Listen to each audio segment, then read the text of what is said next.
Hey, how are things? Today we'll be talking about investing in Apple. We have the introduction, the company, statistics, news, personal opinion, and finally the conclusion. Of course, before we start, I have to tell you that this is definitely not financial advice, and of course this video is not sponsored, even though I will be talking about like some instruments such as Yahoo Finance, Trade Republic, my broker. So definitely it's not financial advice and not sponsored, even though I wish it would be, especially because like the purpose of this video is just gonna be to have like a nice conversation. Imagine two bros talking about those things, like a friendly tone, super chill, super easy. And of course this is not a lecture on how to invest, this is not a lecture on what to do or things like that. It's just two friends having fun, two chill guys talking a little bit about stocks. Okay, this format is highly inspired by Charlie Chang because he did something like this some previous time ago. And yeah, the main purpose is going to be to have a little bit of an overview of the whole economic situation and look a little bit of the stocks with the purpose, of course, of understanding a little bit what's the reasoning behind the numbers. Looking at the company, it was founded on the 1st of April 1976. Was it a joke? I don't know, I don't think so, especially because it got so successful by Steve Jobs, Steve Wozniak, and Ronald Wayne. Even though it was it was created with the intention to revolutionize, to change the personal computer space, it got to change a little bit almost all the spaces, a lot of things. We're talking about the phone industry, the iPad, the computer, the services. So yeah, we're talking about a company that had quite a big impact on the society. And by that impact, we can see that it was also really profitable. In fact, by just looking at the profits from the year 2024, we can see that the half of the revenue, which is in billions, was mostly made by the selling of iPhones. Almost 25% comes from the services, which accounts almost $100 billion. Looking at the graph 5 days ago, we can see that the price changed just by 5%. So it was not a huge change. Meanwhile, if we look at the graphic 1 year ago, an increase of 30%, even though with the peak was reached almost at the end of 2025, around December, almost at $260. So we're talking about a company that in a year had quite a big gain. But if we look all the time, like the lifetime, I mean, bro, that number is humongous. 174,000. That's a lot. That's a lot. And of course, we can talk about like, wow, what if you hold it, what if you bought the company and things like that. Almost no one will keep them so long, so that's almost impossible. By looking a little bit of the statistics, of course they're like a little bit, but we're gonna look like mostly at just few of them. And of course, looking a little bit of the price range in a year, we can saw that basically the minimum was at $164 and the maximum at 260. Then if we look at the market capitalization, that's a big number. That's a lot. That's a lot. Then, just to have, please don't be afraid of the wall of text, especially because like the purpose is to kind of like have this if you want to pause and read them carefully. But looking at the PE ratio, it shows that it's 35.51, which let's say it's quite big, but at the same time we're talking about like the most valuable company at the moment. So it's definitely big, but at this time we're not like something that is like overpriced, but it's something that it's, let's say, kind of like fair, I would say, kinda.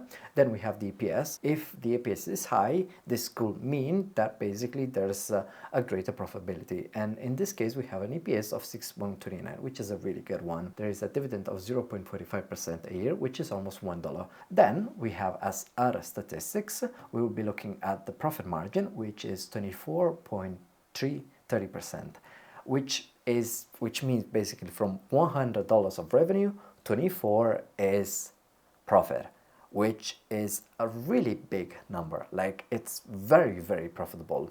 Also, by looking a little bit of the return on equity, the effectiveness of how well they use the funds, the money that they receive with the shares. Then by just looking a little bit at the revenue, we can see that it was almost 400 billions.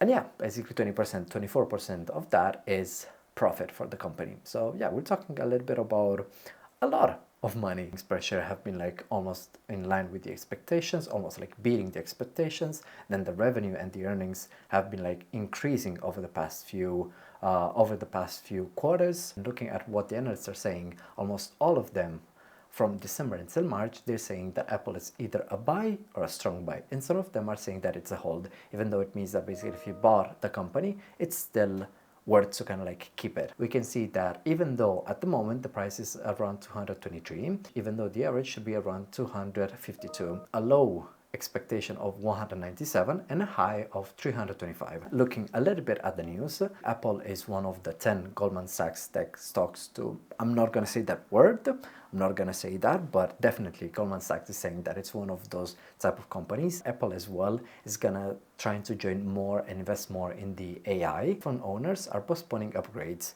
which this could let's say kind of be the very first signs of maybe the economy slowing down a little bit, because like people, especially like people that I know, even if they are like big fans of Apple, are slowing down into buying the new model as soon as it gets out, because almost it feels that we have been reaching the peak in terms of like mobile phones. So at the moment, if you have the iPhone, I don't know, 13, 14, it's kind of the same of having the last model. Of course, it's not. There's a like improvement in the camera, there's improvement in the system and so on. But at the same time, it's still a sign that this could mean something.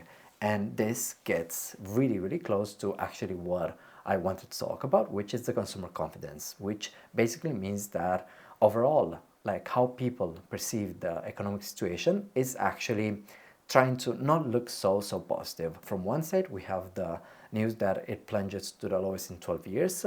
Meanwhile, if we look at the Michigan Consumer Confidence Index, we can see that it's starting to actually get low, like start to get low. And usually this is kind of like, it was my master thesis subject, so let's say that I'm quite prepared on it, but it means that basically the economic situation might not be so bright. So yeah, it definitely could mean a lot of things, especially this could justify more the fact that people are not so keen in buying the new iPhone model when the economic situation and prices are getting so high and the economy is starting to slow down. So, by just my personal opinion, well, let's say that Apple is quite a very strong company, like super strong, like super innovative, super strong. They built up this ecosystem that it's really difficult to get out or like to get in, and you need a lot of things to make everything work. So let's say we're talking about they just implemented the Type-C. So before that, you had to buy the charger from them. So only the iPhone charger would work. So definitely, they were like really smart in building something that was like really encapsulated in this universe. Because if you want all things to work really well, really smooth, you need to have like all Apple ecosystem.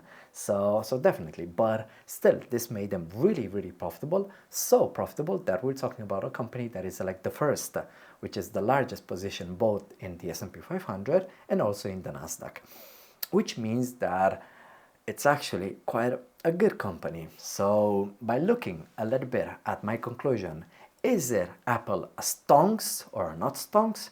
I definitely have to say that it's a big stonks. Like, we're talking about the most profitable company.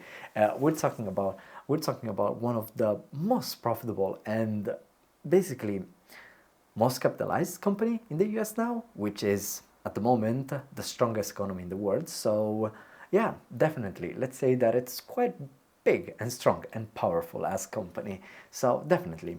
And in this case, my idea, of course, this is not financial advice. My idea in this case would be to kind of like approach this company, in the world of investing, by an ETF, which either kind of something like the S&P 500 or the Nasdaq or something like that, especially because, like, of course, the consumer confidence is quite a big indicator of the fact that maybe the economy is gonna slow down, and there are a lot of things that are gonna happen. So by being a little bit careful and, let's say, managing and not doing stock pickings and just like invest in one company, that's it, maybe having an exposure in many other companies that are gonna, let's say, maybe balance each other, or who knows, maybe fall all together. That's a possibility. In the world of statistics, we say that could happen. It could not happen as well. So definitely. And yeah, that would be my idea. That was the video. Thank you so much for watching. What do you think about Apple? Do you think it's a really good stock, overvalued? Is it going to increase more, decrease? Who knows what's going to happen? Thank you so much once again for watching, and I'm going to see you at the next one.